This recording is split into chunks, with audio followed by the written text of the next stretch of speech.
Civic centre स्थित सहकारिता कार्यालय में उस वक्त हंगामा हो गया जब लोकायुक्त की टीम ने रीडर शौकरी को 20,000 की रिश्वत के साथ गिरफ्तार किया।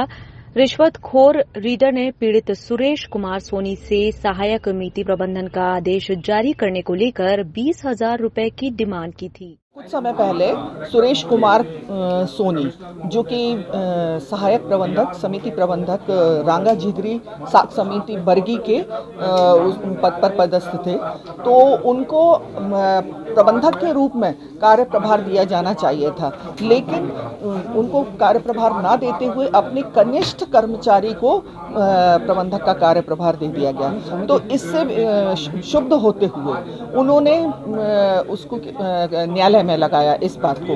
तो न्यायालय ने इस बात को आदेश दिया कि वरिष्ठता क्रम के आधार पर कार्य का विभाजन होना चाहिए और इनको उनकी वरिष्ठता के आधार पर कार्य दिया जाना चाहिए, किंतु कार्यालय ने उनके न्यायालय के इस आदेश की अवहेलना करते हुए उन्हें कार्य प्रभार नहीं दिया और अब तक सिर्फ लटकाते रहे। तो इस बात से क्षुब्ध होकर फिर उन्होंने शिकायत की एसपी साहब को और उनकी शिकायत पर हमने कार्यवाही करते हुए विधिवत रूप से आज जो रीडर है राकेश कुमार कोरी, उनको 20,000 रुपए लेते हुए रंगे हाथों पकड़ा। जबलपुर के पुलिस लाइन सामुदायिक भवन में थैलेसीमिया और सिकल सेल जैसे रक्त संबंधी गंभीर बीमारियों को लेकर एक जागरूकता स्वास्थ्य शिविर का आयोजन किया गया, जिसमें रक्त संबंधित समस्याओं के विशेषज्ञ डॉक्टरों के द्वारा बच्चों एवं उनके परिजनों को स्वास्थ्य के प्रति जानकारी दी गई। वहीं चिकित्सकों द्वारा बताया गया कि जिला अस्पताल विक्टोरिया में डे केयर सेंटर थैलेसीमिया और सिकल सेल आदि बीमारियों के लिए बनाया गया है, जिसमें निशुल्क इलाज व परामर्श की सुविधा जिला अस्पताल में की गई है। डीएनए वेलफेयर सोसाइटी के द्वारा जागरूकता शिविर चलाया जा रहा है। निश्चित रूप से जैसा आप लोग देख रहे होंगे कि डीएनए वेलफेयर सोसाइटी की तरफ से एक जागरूकता शिविर का आयोजन यहाँ पर किया गया है, जिसमें कि हीमोग्लोबिनोपैथी यानी सिकल सेल, थैलेसीमिया और हीमोफीलिया और भी जो भी रक्त जनित बीमारी हैं उनके बारे में एक जागरूकता शिविर का आयोजन किया गया है। मेरे द्वारा भी थोड़ा कुछ बताया गया है। चूँकि मैं जिला चिकित्सालय में पदस्थ हूँ तो इस और पूरे जिले का नोडल ऑफिसर भी हूँ, तो मैं आपके माध्यम से बोलना चाहता हूँ कि हमारे जिला चिकित्सालय जबलपुर में इस हेतु एक डे केयर सेंटर की स्थापना की गई है, जिसमें कि इन तीनों बीमारियों के लिए पूरे इलाज की व्यवस्था है। जैसे सिकल हो, चाहे थैलेसीमिया हो या हीमोफीलिया हो, उसमें हमने अगर मरीज को भर्ती होने की भी ज़रूरत पड़ती है तो भर्ती होने के लिए भी अलग से बेड निर्धारित किए गए हैं। हमारे देश में जो रक्त संबंधी जो व्याधियां हैं, जो जन्मजात व्याधियां हैं और इनसे संबंधित जो जेनेटिक डिसऑर्डर्स भी हैं, उनके प्रति लोगों में जागरूकता, समाज में जागरूकता बहुत कम है। हमारा जो इस कार्यक्रम का उद्देश्य है, लोगों में जन जागरूकता का प्रचार करना है और इसके बारे में जो बहुत सारी अंधविश्वास हैं, भ्रांतियां हैं और जो कतिपय गलत तरीके से जो लोग उसको हैंडल करते हैं इन केसेस को, उसके बारे में एक सही मार्गदर्शन दिला पाना एक हमारा उद्देश्य है। इसके लिए हमने ये कार्यक्रम आयोजित किया है। मैं डॉक्टर वर्मा सर का बड़ा आभारी हूँ, उन्होंने समय निकाला हमारे लिए और एक ये काफ़ी इससे लोग लाभान्वित होंगे, मेरी इसे आशा है। आगे भी हम ऐसे कार्यक्रम करते रहें।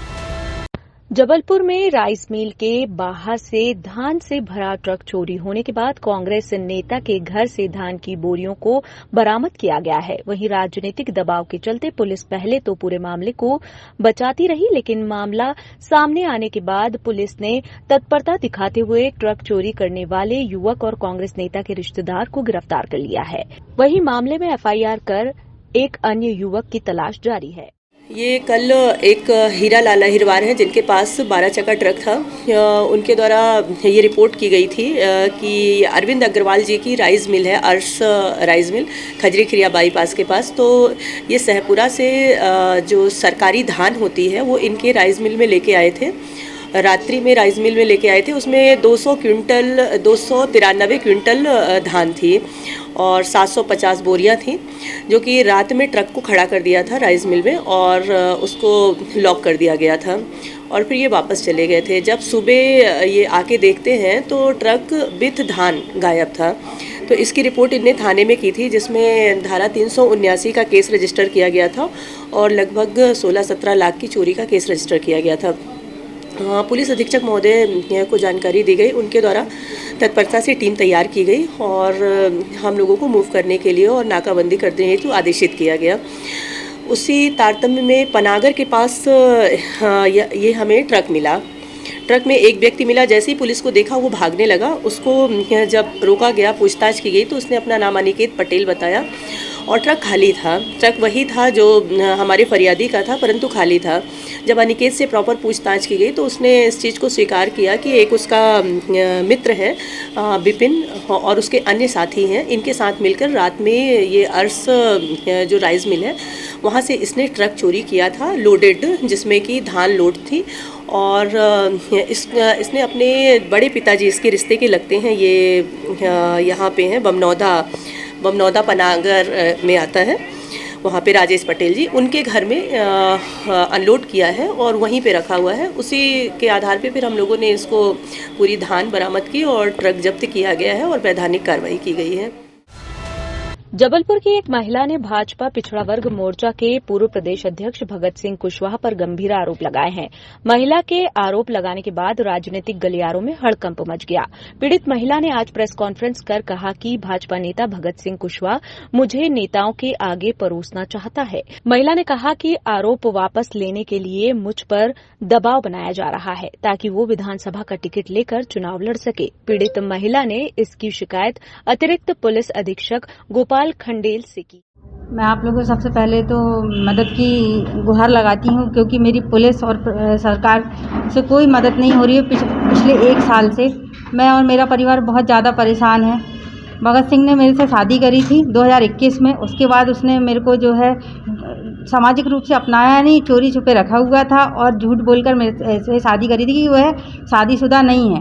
और जब मुझे ये बात पता चली कि शादीशुदा है तो मैंने उस बात का विरोध किया। तो उसने और उसकी पत्नी और उसके जो साथी हैं, उनका नाम मैंने आपको लिख करके दिया है, वो सब ने जो है मेरे ऊपर आत्मघाती हमला किया और ये कहा कि तुमको हमारे लिए काम करना होगा, मैं जहाँ बोलूँगा वहाँ जाकर नेता अधिकारियों को खुश करना होगा, तो तुमको मैं रखूँगा, नहीं तो तुम्हारी हत्या कर दी जाएगी। मैं जैसे तैसे वहाँ से जान छुड़ा कर आई। जब मैं आई तो मैं प्रेग्नेंट थी।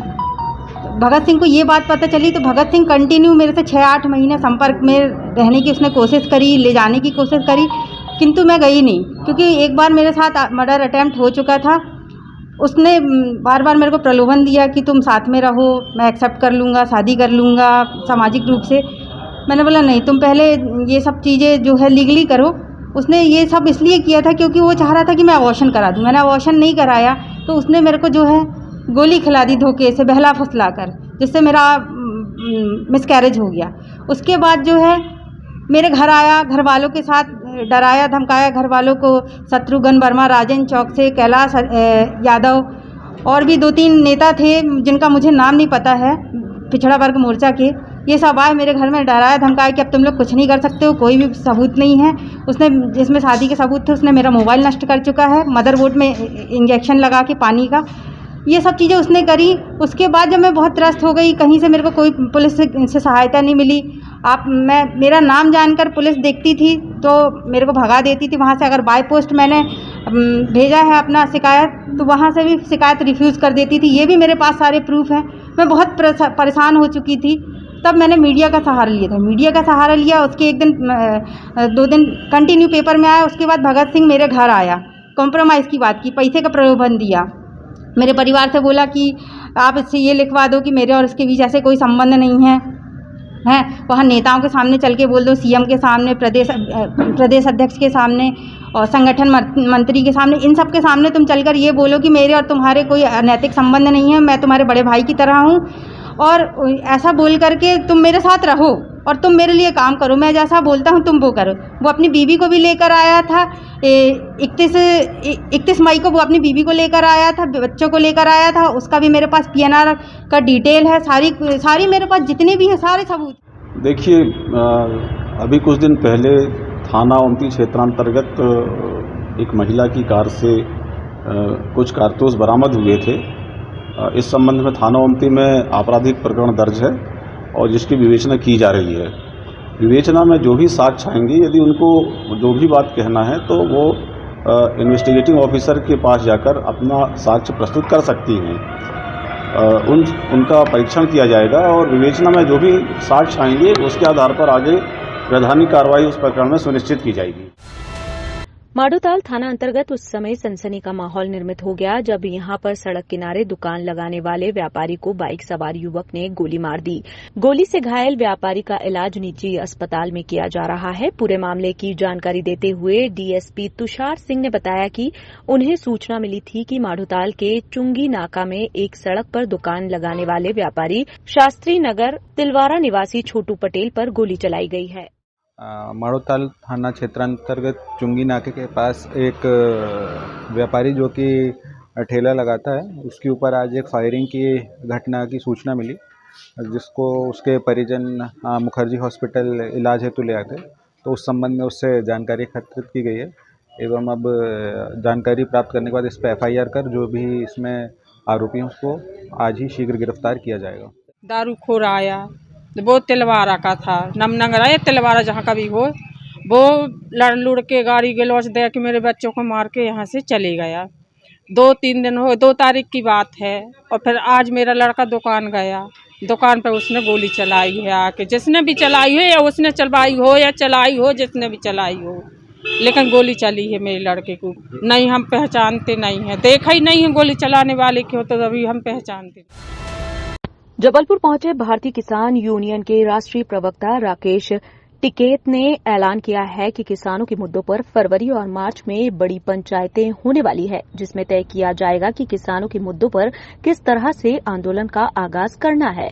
किसान नेता राकेश टिकैत ने कहा कि मध्य प्रदेश में 24 फरवरी को रीवा में भी बड़ी पंचायत होगी, जिसमें प्रदेश में बड़े आंदोलन की रणनीति बनाई जाएगी। उन्होंने प्रदेश की शिवराज सरकार पर निशाना साधते हुए कहा है कि प्रदेश में अवैध सरकार चल रही है। MSP गारंटी कानून, जमीनों के अधिग्रहण, नहरों के रखरखाव और सिंचाई की व्यवस्था सहित अनेक मुद्दों पर राकेश टिकैत ने सरकार की नीतियों को जमकर आड़े हाथों लिया। तो भारत सरकार पहले ही स्पष्ट करे कि वो कौन सी विचारधारा पर चलना चाहती है। हम तो GM उसके भी खिलाफ हैं। ये हमारा 9 तारीख में GM मस्टर्ड के खिलाफ भी हमारा हो रहेगा और हम इसके भी खिलाफ है। हम जो फर्टिलाइजर यूज होता है, हम तो इसके भी खिलाफ हैं। सरकार लेकर तो आए ना, खाद्यान्न भी कैसे आपूर्ति करेगी। और सरकार हमको नेचुरल फार्मिंग की तरफ, तो किसान था तो ये फर्टिलाइजर हमको दिया किसने, और सरकार सारी चीज़ों को बढ़ावा दे रही। सरकार तो इससे भी 2 कदम आगे चली गई, जो GM फसलों को बढ़ावा दे रही, वहाँ से परमिशन उनकी दे रही और ये कर रही कि नहीं ये जरूरी आना है। एक तरफ वो नेचुरल फार्मिंग की बात करती है, दूसरी तरफ GM क्रॉप्स की बात करती है, जेनेटिकली मॉडिफाइड सीड की बात करती है। तो सरकार देश की जनता को धोखा देने का काम कर रही है। कोई प्रेस के लोग अगर वहाँ पे सर्वे कर रहे हैं या आपकी एजेंसियाँ वहाँ पे होगी, वे सर्वे कर ले। भाई जो सरकारें, जो पार्टी बनी हुई सरकार को तोड़ सकती है, वो चुनाव में क्या नहीं कर सकती। चुनाव में मुजफ्फरनगर में जहाँ से इनका उद्गम स्थल हुआ था, पहले इनके पास में 9 सीटें थी वहाँ पूरे शामली और उसमें 8 सीटें बीजेपी के पास में थी, 1 सीटें विपक्ष के पास में थी। आज 8 सीट विपक्ष के पास में, 1 बीजेपी के पास में है। तो यही पूरे देश का माहौल है। इनको वोट कोई नहीं दे रहा, ये चीटिंग करते हैं, गुंडा करते हैं, तलवार की ताकत पे राज करते हैं। यहाँ किसी ने कोई केस रजिस्टर करवाया, मध्य प्रदेश की बनी हुई सरकारों को तोड़ा ताकत से, उनको डरा के, उनको धमका के, उनको अपने पक्ष में करा। तो जब विधायकों को ये तोड़ सकते हैं तो आम लोगों के साथ में ये क्या करते होंगे।